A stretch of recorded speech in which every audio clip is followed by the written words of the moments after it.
Hi everybody, it's Julie, Kansas City girl in the Colorado world, and today is Monday, January 27th, 2025, and this is Flosstube number 130, and let's get into it. I've got a wee bit of stitching and a few books to talk about, so if you want to hear my thoughts on Onyx Storm, stay till the end. Okay, I have a couple of finishes, not a lot, but a couple. I placed an order with Abby at Top Knot Stitcher, and I think it was around New Year's Day. She was doing a sale, and so I couldn't resist. I went to get one particular chart, which I have started and will show in a minute. And then while I was just browsing, because I was like, well, I can't just buy one chart. Like, you know, I need at least something else to go with this chart. I stumbled on some quirky Quaker floss packs from Darling and Whimsy. Well, the floss is Cottage Garden Threads, but the patterns are from Darling and Whimsy Designs. So anyway, I've been meaning to get some of these quirky Quakers anyway, and then when I saw Abby was selling the floss packs as like a trio, I was like, oh, well, twist my arm. So I got the floss packs for 6 total charts. Oh my God, why are words so hard today? But these are the 2 that I've stitched. So I've stitched Quirky Quaker Crab and Quirky Quaker Jellyfish. And I used the Cottage Garden Threads that came in the floss pack. I don't think these came together. I think one was in one pack and one was in the other.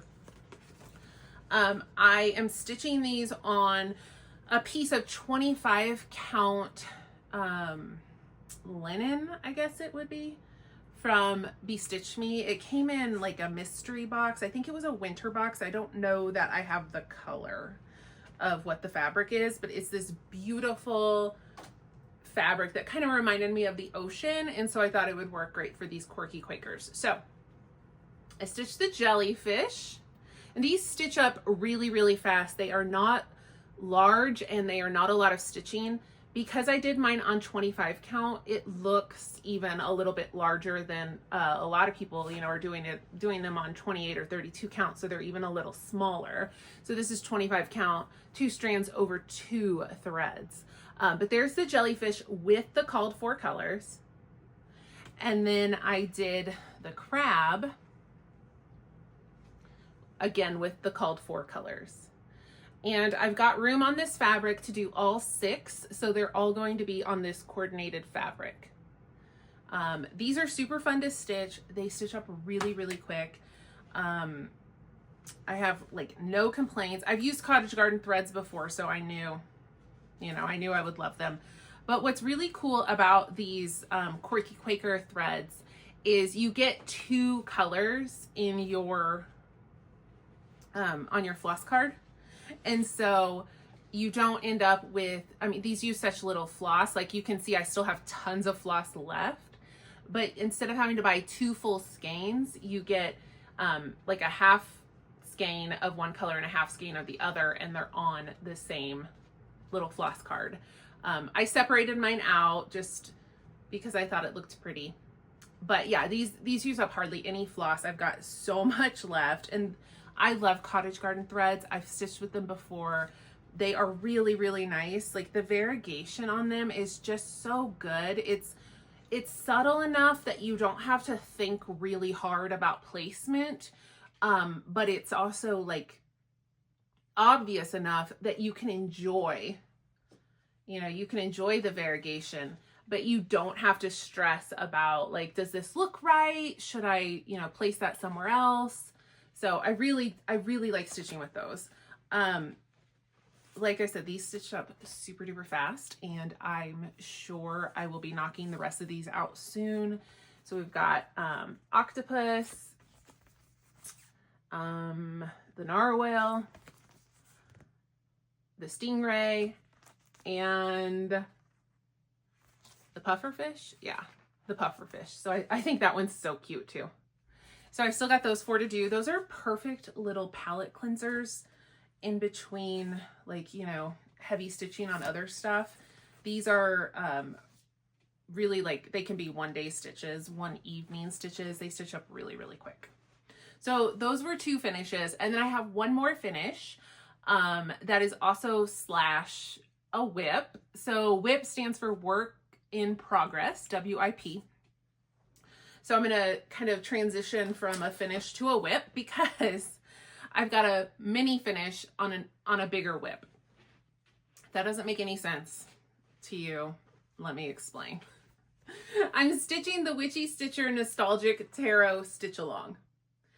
And so I am still working on the overall piece, but I am counting each card as a finish because each card is like 4,500 to 5,500 stitches. So they are not like quick, small stitches. There's a lot of stitching in each one.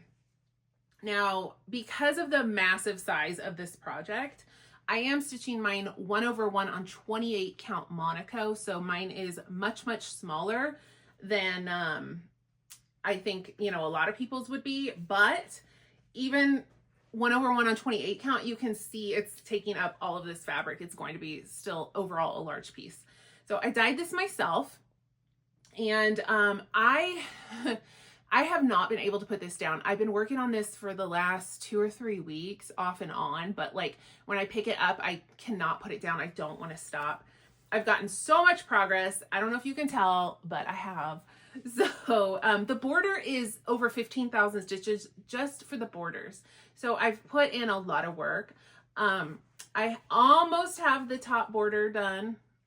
And then I've come down and done some of the border. This is the end of the pattern. You can see I do not have much margin here. I think I'm going to sew some fabric on here just so I have a little bit more room. And then I've just touched over to the end on this side as well. So you can see I've done just tons of frame on this. I have still a lot to go, but it's like I feel like I'm finally getting somewhere with this. So since my last video, I have finished this card here, the Fool. So I am counting this as a finish because it was like 5,000 stitches. I'm using the called for colors.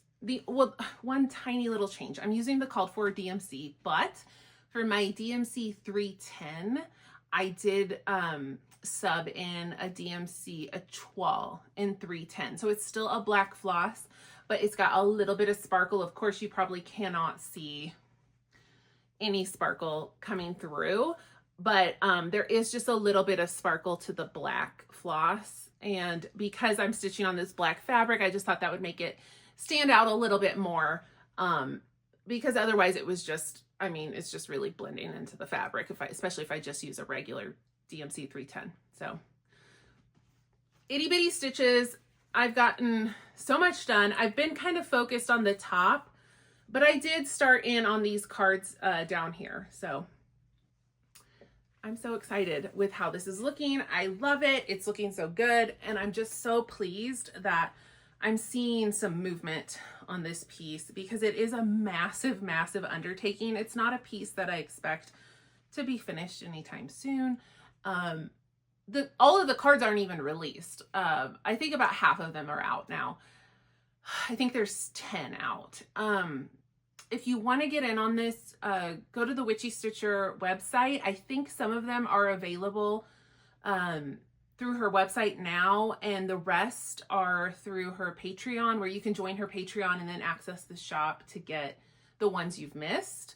But then they're also just being released if you're just patient. So I do highly recommend her Patreon. It's really good. She always has like really, really good patterns for your monthly membership. But that's what I'm doing. I'm getting them through the Patreon subscription and collecting them, and then just trying to chip away at that big old border and then reward myself with stitching on a card here and there.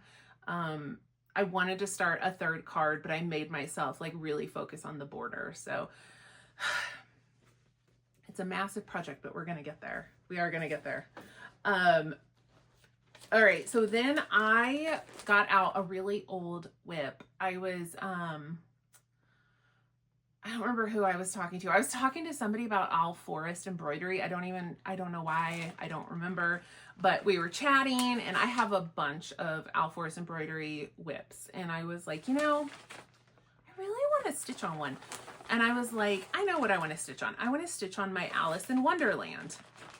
I don't have a picture of what the entire piece will look like printed, so I'll insert. But this is free. It's still free on their website. If you go to their website, there's like a freebie section, and they have a whole bunch of patterns. You'd be surprised like how many. Some of them are massive, some of them are small, cute ones, but like tons of free patterns on their website. So I think it might have been like 2021. They did the Alice in Wonderland stitch along, where a part would come out every couple of weeks. And I kept up with it for a while, and then I did not. So I hadn't touched this in so long. It stitches up really fast. Like the pieces aren't massive. And it's really fun to stitch. I just hadn't gotten back to it. So I am using the called for Owl Forest flosses. I love their flosses. I just got lip gloss on the back of this. I love their flosses. They're really, really nice to work with. So I had gotten the floss pack way back when, and then this is a piece of 40 count vintage country mocha. Try to say that really fast. Vintage country mocha 40 count fabric that I used, and I'm stitching it just as called for. So what I did when I got this out, and it came together so quick, I did the next section. Whoops. I was down here. I can't see. Okay. I was down here. I had this done. So I did the fish and the frog here. And then I did this figure. I can't remember who this is, but I did two sections down here, including, you know, the little border and the border down here. So I did all that.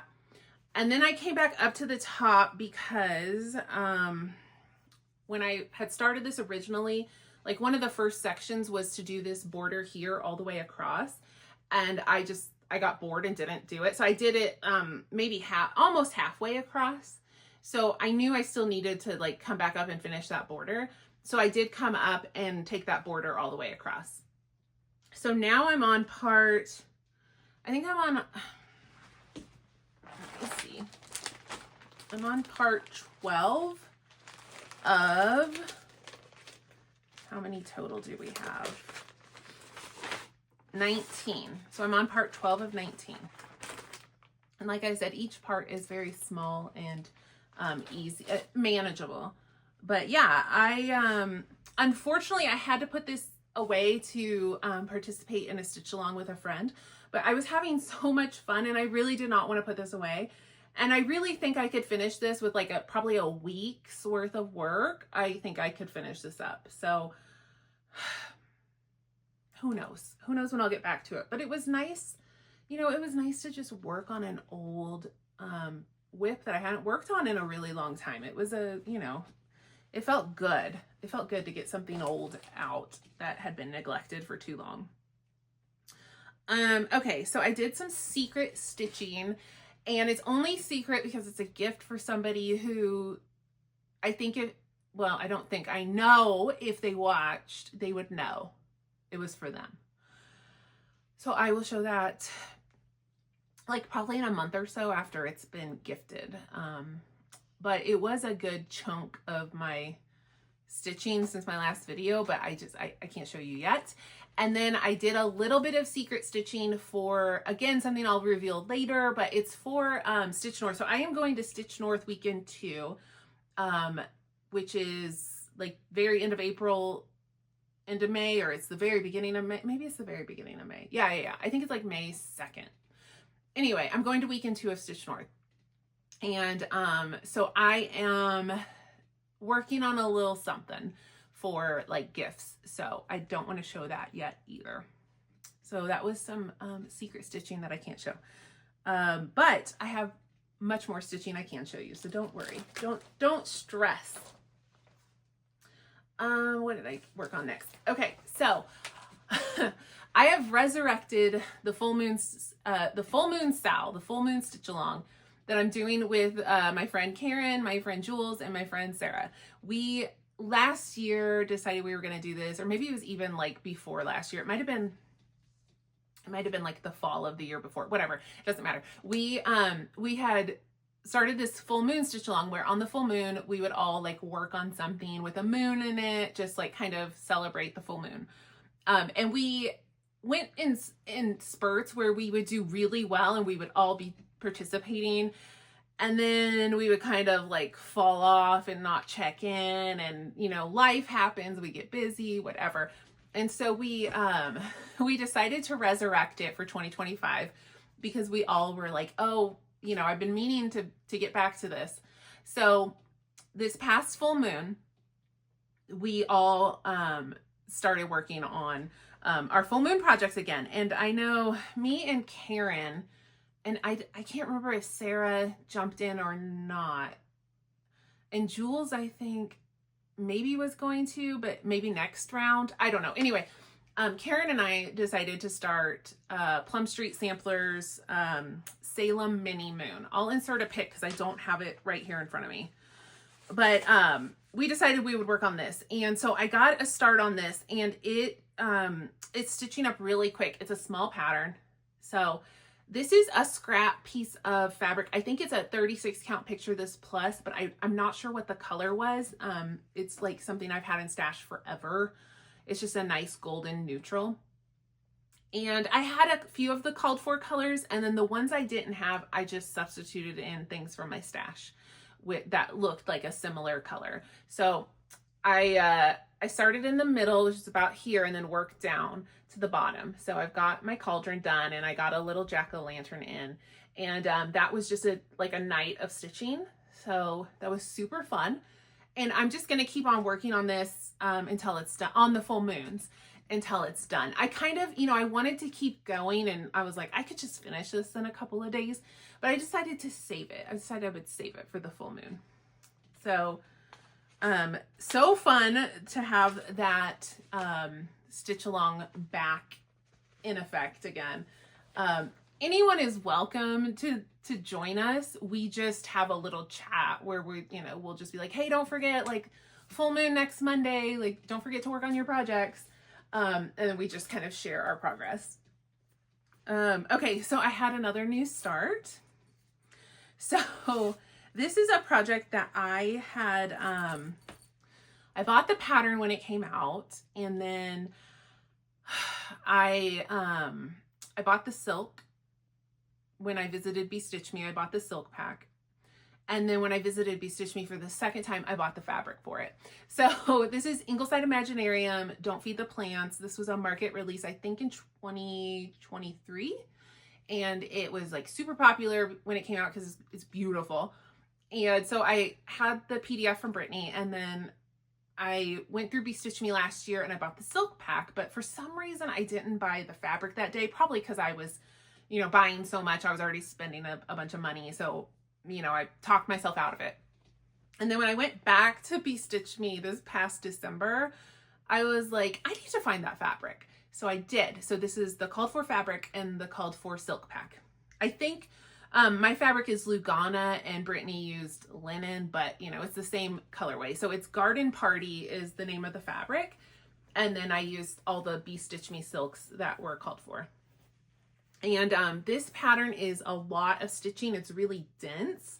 It looks so great, but like this was a lot of stitching. I think it was like 2,000 stitches maybe just for this. I mean, it's a lot. But what's really nice about it is that you can kind of outline and then fill. So it's a lot of block stitching.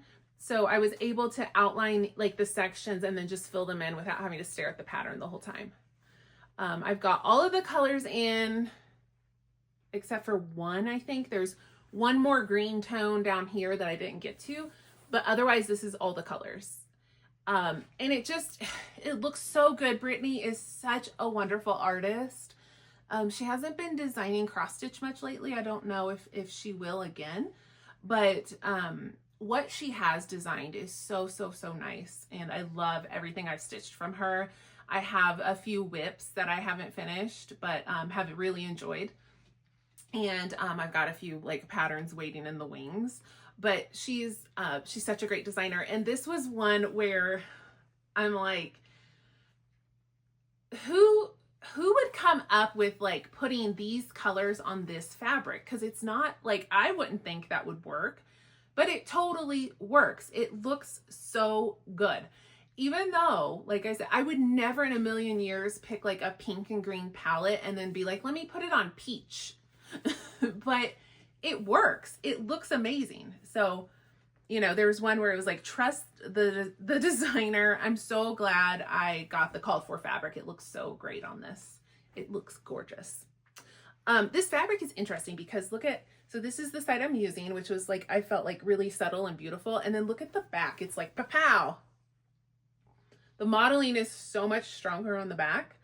I don't know if one side or the other is the right side, but I thought like the more subtle side would look better with this pattern. So that's why I chose that side. I think this will be really good fill-in for like a zoom, maybe if I do some more outlining, because it's a 32 count or 28 count. I can't remember which one I got. Oh, I have it here. It's a 32 count Lugana, but I do think it would be good fill in, but it's overall like it's kind of large, so I don't think it's gonna be like a travel piece for me. Even though it's 32 count and nice fill in, I don't think it'll be a travel piece just because the size is so large. Okay, one more thing, I think. Wow. Okay. Yeah. One last thing. Okay, so my friend Karen from Fox and Rabbit, she wanted to start Plum Street Sampler's Salem Sampler. This is a new release from Paulette. And as soon as I saw it, I just loved it. And Karen was like, I'm starting it. Do you want to sell it? And I was like, well, of course I do. So here is the pattern. Let's see if I can zoom in. So this is, you know, I guess I would say like a commemorative sampler. It's in the style of the Rhode Island samplers. Paulette's done several samplers that are kind of in this style. And I just thought like the border on this and the weeping angel at the top, I just thought they were so pretty. Or it's a winged skull. It's called a death head. I just thought this was gorgeous.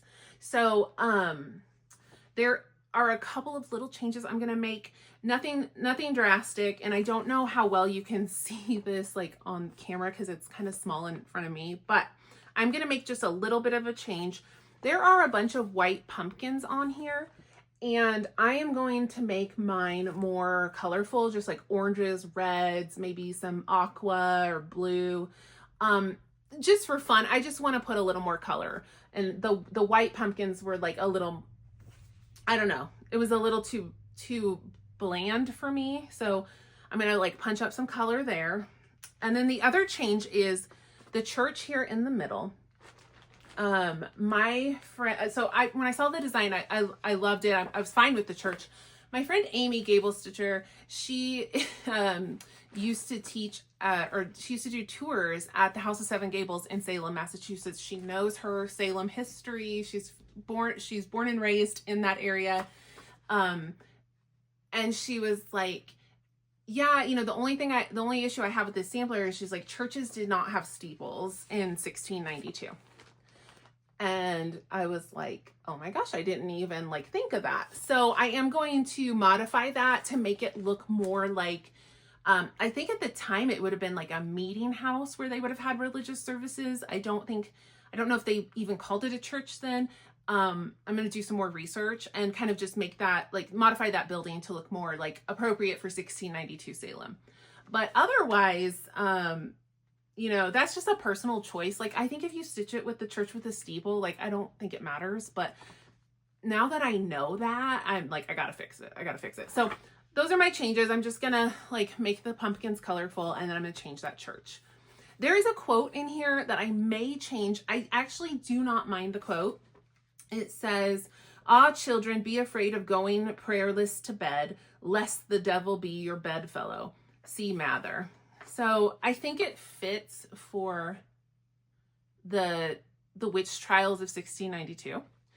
I don't prefer like religious verses or sayings on my stitching, but I think it actually does work for this. However, I still might change it. I haven't decided yet. If I would change it, it would just be to do something that's more like honoring the victims of 1692 Salem witch trials. I don't know what that quote would be yet, but maybe just something kind of like recognizing and honoring them. So those are the things I may change. Let me show you the stitching. I've been talking about this for a while. All right, so I am using some of the called for colors, some of it's DMC, some of it's fancy floss. The ones I didn't have, I substituted something from Stash that looked similar. I didn't, make any wild changes. It's just if I didn't have the called for, I used something that was close. And I got a nice start on this. And this is 40 count Duxbury from Fox and Rabbit, which is just perfect for this. I've had this piece, it was a bigger piece. I've had this piece just waiting for that perfect project. And I was like, you know what? I think this is going to look really good.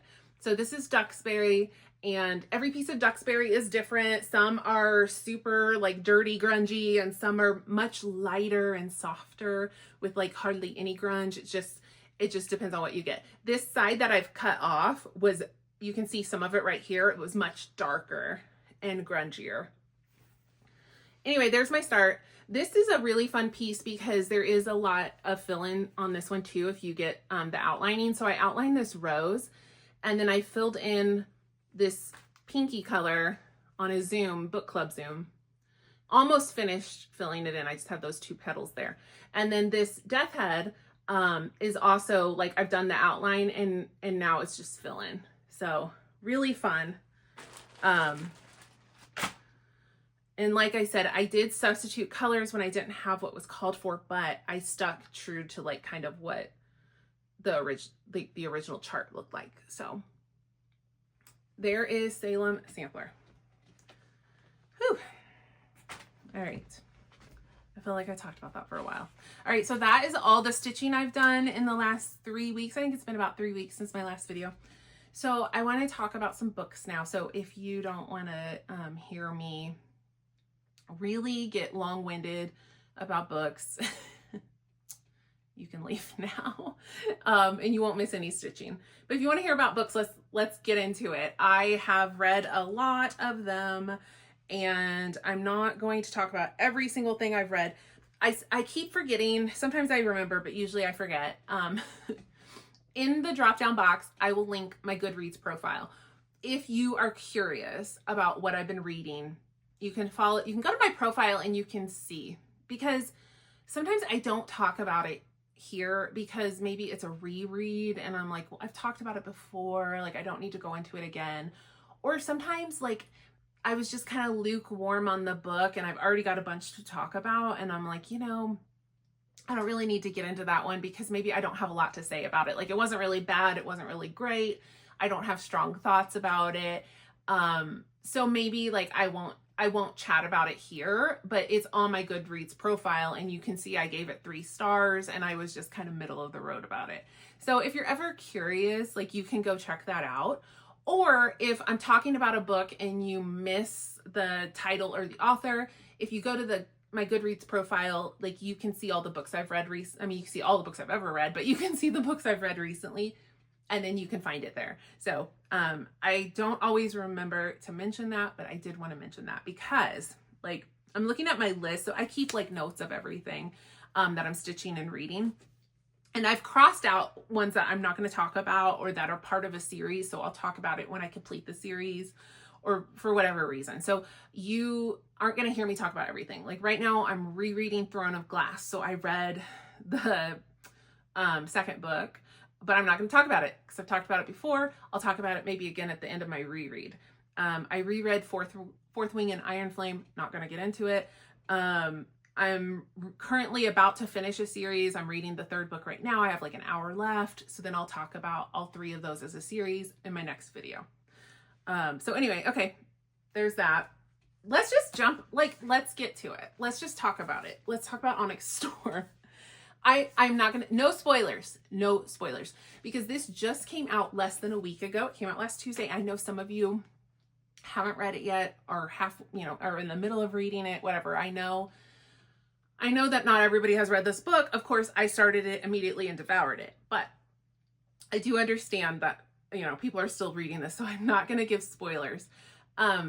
I also, because this is the third book in a series, I cannot even talk about really vague things that wouldn't spoil this book without like maybe spoiling book 1 and 2. So I'm going to try to be vague. Like, there are things that I want to say that would not be a spoiler, but would spoil the second book, such as if I wanted to say like, hey, like that thing that happened at the end of book 2 that we're all waiting to see, like, I love the way we found out in this book or whatever. That would be a spoiler of people who haven't finished Iron Flame. So I'm going to be very vague, okay? I'm going to try to be very vague. You can hear this and not be spoiled. All right, anyway, I loved it.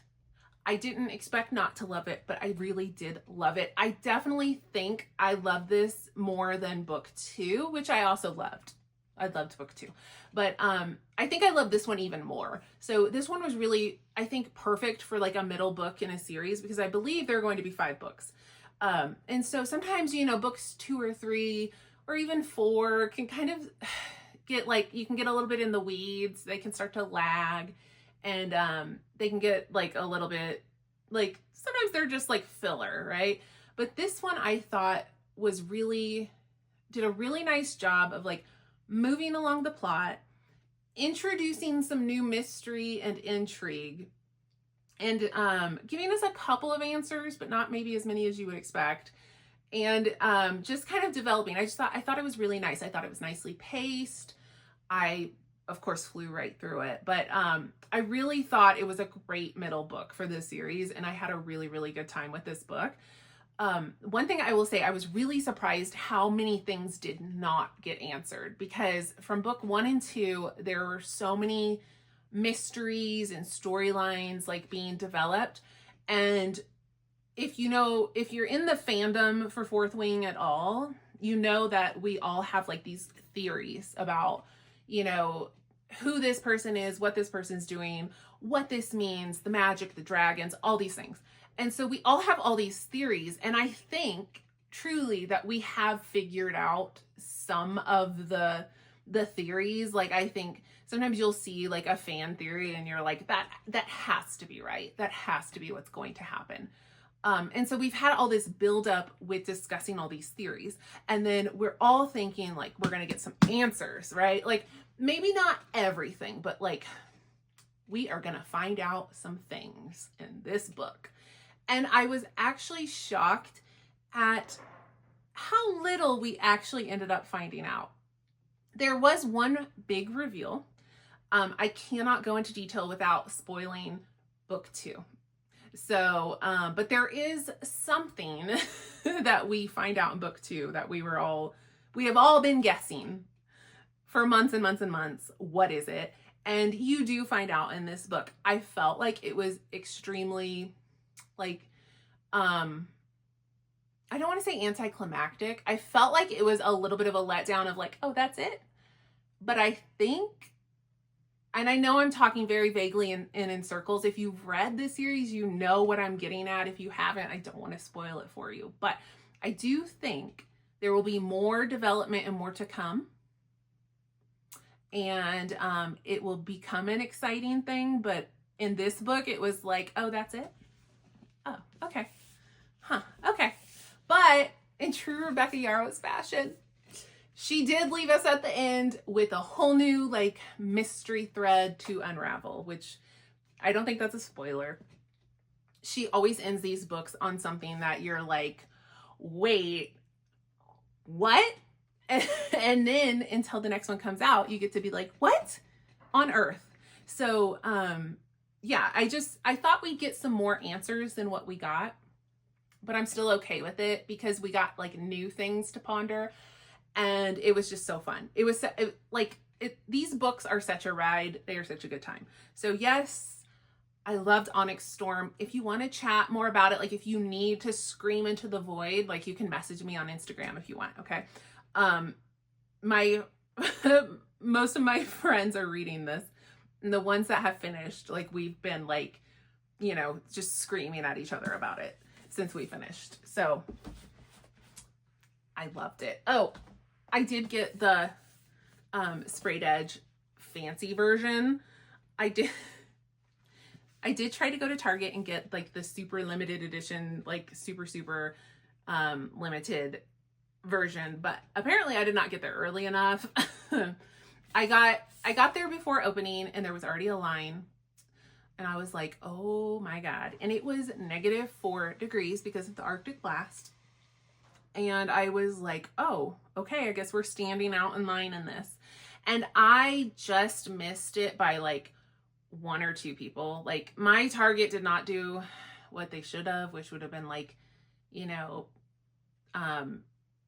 what I heard some Targets did was they had them behind the counter and they had you stay in line and you went in order and everybody could get one. My Target just opened the doors and was like, go for it. So it was Black Friday, like classic Black Friday, you know, like just people running, knocking stuff over. People, there was no limits. People just grabbed like 3. And even so, I like it was like right there, you know, like I saw the last one go and I was like, okay, so you know what? It's fine. It's fine. I didn't get it, but I almost got it, but I did get this beautiful edition. So it's fine. Okay. So what else did I read? Okay. I read this book. Oh my God. I loved this book. This is Whiskey Business by Elliot Fletcher. This is a contemporary romance. It is set in Scotland on the Isle of Skye in this like adorable, charming island town. There's a whiskey distillery. So the main character, April, the main female character, April, she was born and raised in this town, but she left and like went off and became a quite successful actress, and she hasn't been home in years. Her grandfather, who raised her, passes away and leaves her his whiskey distillery. She has like some career issues. She comes back home, you know, like down on her luck, needing like to just take a break and reset and like figure out what she's going to do with this whiskey distillery. She's probably going to sell it. And she gets there, and this man, Malcolm, was like her grandfather's right-hand man. And he has been running the distillery, like unbeknownst to her. And he wants to buy it. He loves it. And so then they have this, like, they're at odds because she wants to sell it and he doesn't want her to sell it because he wants it, etc. There's, of course, more to it than that. They knew each other like as teenagers, and there was like an attraction there that they never acted on it. And so, you know, they're both like attracted to each other, but they're at odds with each other. And it was just so delightful. I couldn't put it down. I loved it. I loved the setting, and I just loved these two characters. The Malcolm, he has like definitely has some anxiety and like maybe some mental health issues. And he's very reclusive and he's very grumpy, and she's of course outgoing sunshine. So it's that grumpy sunshine. But more than that, it's got you know, the trope of like he kind of assumes things about her, he misjudges her, and he's wrong, but he doesn't know. So he's kind of rude to her. He's really not just kind of like, he's pretty mean to her like initially. Not knowing like the whole story. And so of course he realizes the error of his ways and he has to grovel, and he is like, he is down bad so hard for this woman. And yeah, I loved it. Like this book, I mean, he had me blushing, which is hard to do, but it was something. I really love this book. I cannot wait. There's another book coming. I will buy it instantly. This was so good. And I think this is her first book. So highly recommend. What else did I read? I read Wildfire by Hannah Grace. This is a contemporary romance. So the first book is called Icebreaker. You might have heard of it. It was like a TikTok sensation, super popular. I actually did not like Icebreaker. I thought it was really heavy-handed and really cheesy and like weird. And I was still like, I had a pretty good time, and I was like gonna give it 4 stars. And then the epilogue to this day is the worst epilogue I have ever read in my life. I hated every little piece of that epilogue, and it, like, I knocked a star off because it was so bad. Oh God, I hate that. I can't even get into it. I hate it so much. So anyway, I was like, you know, I read that popular book and I can move on with my life. But some of the people I watch on YouTube that do book reviews said the second book is actually really good. Even the ones that were like kind of lukewarm on Icebreaker, they were like, this book was great. So this is the second book, and I was like, you know what, I'll give it a chance. And I will agree, this was better. This was much, much, much better. I actually really, really enjoyed this book. It didn't have like the heavy-handed like weirdness that I experienced in the first book. So it was just overall like a really like decent romantic comedy. A little bit forgettable. Like I was looking at my list and I was like, oh, I did read that, didn't I? Like, you know, it kind of like, I read it, I enjoyed it, and then it kind of flew right out of my head. Like, it wasn't something I needed to retain, but it was a good book. So this features, these two characters have like a one-night stand at their college, and which is very out of character for Russ, the male love interest. He's very shy and reserved. But anyway, they have like this attraction. They have a one-night stand. It's like they both have a great time, and then they go about their business, and they end up both going to work at the same summer camp. They don't know. And then of course they bump into each other, and they're like, oh my God, you're working here for the summer too? This is awkward. And one of the rules is there's like no fraternization between the camp counselors. So they're trying to like avoid the attraction and the feelings, but actually getting to know each other as friends, and then falling in love. And like she has serious commitment issues and like family drama. And I don't know, I thought it was really good. I actually really, really did love this book. Did it kind of like fly out of my mind afterwards? Yes, but it was good. I still don't like Icebreaker. I don't, but this was great. And I am going to read the third book, which is like, I think called Daydreamer or Daydream, which I heard is even better, like is the best of the 3. Okay, so then I'm trying to like get books off my shelf that I haven't read, right? And I'm trying to like tackle all these books because I buy these books and I want to read them. That's why I bought them. But then I don't read them, you know? So, because other things like catch my eye. So now when I buy something, I'm really trying to read it like right away. If I was interested enough to buy it, then I should read it. So I am trying to buy less, and when I buy something, read it. But I'm also trying to tackle some of these books that have just been hanging around. So I pulled this book off. This is by Sally Thorne. It's Angelica Frankenstein Makes Her Match. Sally Thorne wrote The Hating Game, which was a super popular rom-com that got turned into a movie. I think it's on Hulu. I haven't actually watched it yet. I need to. I loved The Hating Game. It's a workplace like rivals to lovers. It was really good. I loved it. So I had bought this new book from her. Well, it's not new. This came out out in like 2021. But I bought this book from her. And then I saw like a lot of people really didn't like this book. It has very mixed reviews. It has a lot of negative reviews. And I was like, what is going on with this book? And so I grabbed it off my shelf thinking I'll give it a try, and then I'll probably unhaul it because it seems to be that people do not like this book. Wouldn't you know, I loved this book. Now this book I get why people don't like it. It is weird. It's an experiment. It's basically like the movie Young Frankenstein, like put into a historical romance. So it's not a classic historical romance, and it's you know, like Frankenstein it's fantastical and it's odd. This book is weird, but I thought it was done really well. It was really funny. It was really entertaining, but it's definitely like this slapstick, chaotic, crazy energy. So I understand why people picked it up and they were like, what on earth is this? Like, what am I reading? Because it's odd. So Angelica is Victor Frankenstein's sister, and she's helping him with his experiments to create Frankenstein's monster. And so she ends up like putting together this man, like her dream man, and then reanimating him. And then she's like, should we get married? And he's like, I don't remember who I am. I don't know my name. Like, no.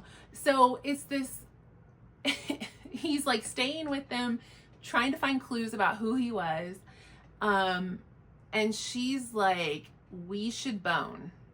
So, and then they do fall in love. But I mean, it's so utterly bizarre. But I had so much fun with it. And no, it didn't make sense. It was totally wild. These characters, their feelings are like, the things they say, they're so like frank and unconventional and odd. And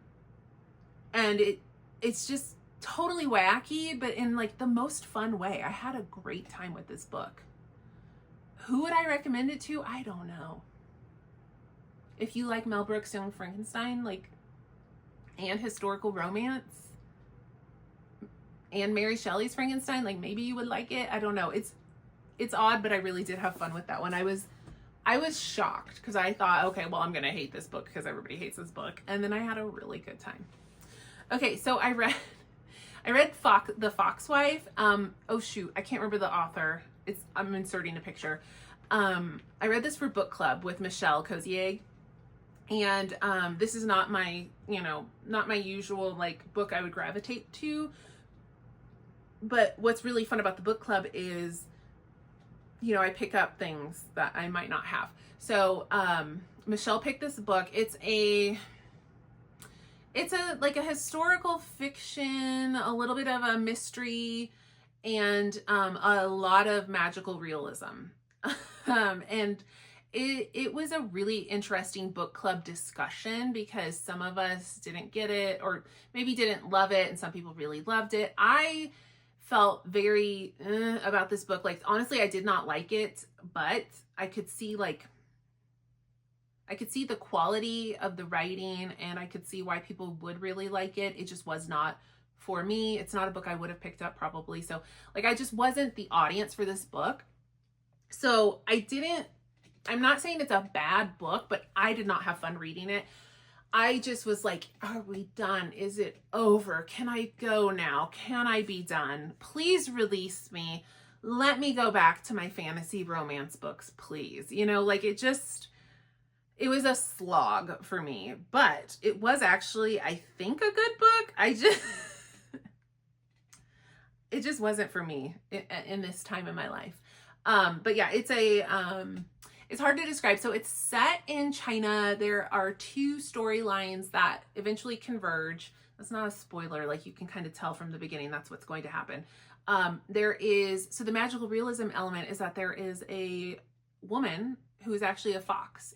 In this world, foxes can turn into people and like live amongst us. And so she is seeking revenge on someone, and this is like, you find this out on the like first page. Her child was kidnapped from her den and died. And so she is seeking revenge on the person responsible. There's this alternate story timeline going on where, a man is working as a private investigator, and he is asked to investigate a mysterious death, and somehow it ends up like, they end up weaving together. What I didn't like about this book was the writing style, and I thought the mystery element was just there was no mystery to me because I was 10 steps ahead like of the whole book. I knew exactly what was going to happen and where it was going to happen and what the reveal was and who this was going to be. Like, none of it was a surprise to me or a reveal. I was like, yeah, I figured that out like 50 pages ago. So I don't know. I didn't like it as a mystery, and I didn't really like the writing style. So, but some people in the book club really, really, really love the book. So it just wasn't for me, but it might be for you. All right. So last book. Okay, good. Because we've been chatting for a minute. I went back and read Part of Your World by Abby Jimenez. So I have read book 2 and 3 in this interconnected standalone, but this was the first book of this series. But what you would discover if you did not already know about a lot of these romance writers is that these books are so loosely connected that you do not have to read them in order. Do not ever feel like you cannot just pick up a book and enjoy it without having read the other ones. Like, for example, when I was talking about Wildfire and the first book was Icebreaker, like, you could just pick up Wildfire and you could have a good time with this book. You do not have to read Icebreaker before you read this book. What you would miss is so stupidly minor. It's like the couple from the first book, like, pops up here and there in the friend group, like, to say hello. Like, it's really not a big deal. So with a lot of these romance writers that write these series, like, you do not have to go in order to, like, enjoy what's happening. And so usually it's like the best friend of the main character in book 1, like, gets their own book in book 2. It's usually, like, connected very vaguely in that way. So anyway, I'd read the second book and I'd read the third book. Absolutely loved them. Like, some of my favorite reads of the last 2 years. And I just hadn't quite made it back to the first book. So I was like, I should probably just finally go ahead and knock that one out. So again, you do not have to read these in order. Like, I was perfectly, like, content and understood everything that was going on without having to, like, read these in any special order. But yeah, Abby Jimenez, I will buy anything she releases now. Like, she is an auto-buy author for me. I absolutely love her books. If you are someone who reads a lot of, like, literary fiction and you're trying to kind of get in, maybe you're interested in romance, but you're not really sure where to start, I always recommend Emily Henry, and then Abby Jimenez is my other recommendation, because their books are not, like, fluffy light. They just have a heart to them. Like, their characters are deep. They feel very fleshed out. They have, like, real world problems, and they just, I don't know, it just, like, to me, they're, like, a good gateway into romance without jumping straight into, like, the hyped up, like, TikTok dark romance or something. So but I love everything from Emily Henry, and I've loved everything I've read by Abby Jimenez. But her books, I think even more than Emily Henry, like, her books have so much heart to them. And, like, I always get, like, emotional, and, like, they're not gonna, like, make you sob or anything, but, like, there's just such, like, real life moments that I'm just like, ooh, that hits, like, dang. So I just highly recommend her books. But this one is particularly features a doctor from, like, the Twin Cities, I think Minneapolis or something. And she ends up, like, her car breaks down. She ends up stranded in a small town, like, on her way home. And it's, like, maybe 2 or 3 hours away from where she lives. She ends up at the local bar, like, trying to get some dinner, and ends up meeting this man, and they have a connection. She ends up having a one-night stand with him, basically. And then she's like, oh my God, I never do this, but I'm, like, coming out of a bad breakup. And he's much younger than her, at least in her mind. Like, she's 37 or 38 and he's, like, 27, something like that. And so she kind of, like, she realizes the next morning how young he is, and she, like, freaks out, and she rushes out of there. And he's like, damn, I thought, like, we had a really good time. What the heck? And she ends up, for whatever reason, like, she ends up going back and reconnecting with him. But like, the initial conflict is, like, she's not looking for a relationship. He is 10 years younger than her, and he lives 3 hours away. She's not uprooting her life. She's, so she's like, let's just, like, kind of have a casual, like, fun thing. And he's like, sure. And of course, he, like, immediately has, like, serious feelings for her. So he is, like, down bad for her. It's so sweet. He is such, like, a thoughtful, sweet, romantic hero. And she's, like, has her hang-ups. So it's just about her, like, realizing what she wants in life and what she can handle and how to stick up for herself. And so, but like her problems, like they're real problems. Like you feel for her, you understand like why she can't just quit her job and move 3 hours away. Like she has family obligations and she has things she like has to do. So it makes perfect sense. And you're just like, how are they going to get past this? How are they going to work through this? And that is true of the other 2 books by Abby Jimenez I've read as well, where you're just like, oh my God, like I can see why they can't be together. Like, how are we going to move past this? Because you can tell they really love each other. So, you know, she always like figures it out. But I love this book too. So, I do think the second and third book, so the second book is Yours Truly, and the third book is just for the summer, and it came out like most recently. I do think those are even better, but I think that just shows that she's growing as an author. Like her books are just getting better and better. This was still a great, great, great book, but like they're even better now, which is just a credit to her. So, also she's really funny. Her Instagram is really funny. Abby Jimenez. I follow her and she's hysterical. Okay, that was all my books. All right, I'm done. Yeah, I think that's all I have. I suddenly forgot how to end a Flosstube video. It's always awkward ending a video, but this one I just made extra duper, like super duper awkward. So, yeah, I'm going to leave now. Okay, bye.